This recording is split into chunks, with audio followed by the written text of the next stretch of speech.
21 সালের ঘটনা নিয়ে আমার ইলেকশন ড্যামেজ করবার জন্য গত 72 ঘন্টা ধরে একতরফাভাবে একই নিউজ দেখিয়ে গেছেন। অথচ সেই সময়টা অর্জুন সিং ওখানকার এমপি ছিলেন এবং যারা করেছিল তারা কিন্তু অ্যারেস্ট হয়ে এখনো জেলে আছে। মমতা ব্যানার্জি মিথ্যা কথা বলেন।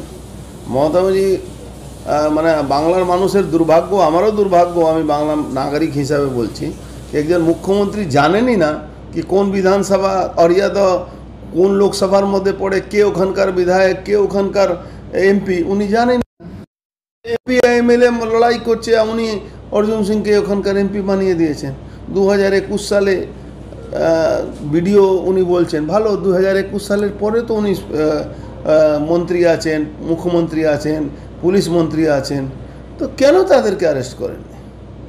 সেই যে বাড়বাড়ান্তি আছে ওখানকার কাউন্সিলর, ওখানকার তৃণমূলের পুরনো কার্যকর্তা, তারা তো সবাই জানে ওখানে কীভাবে মদন মিত্র তাকে নিয়ে নাচানাচি মাখামাখি করে ওখানে লুটের সাম্রাজ্য কায়েম করেছে।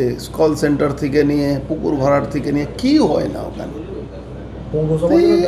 মশলে মমতা ব্যানার্জি ওই অর্জুন সিংয়ের কে এখন আরও কিছু মামলায় ফাঁসাতে হবে, তো অর্জুন সিং বিজেপি এখানে হয়ে লড়াই করবে, তো ওকে ফাঁসাতে হবে, তো ওর নাম নিয়ে নিচ্ছে।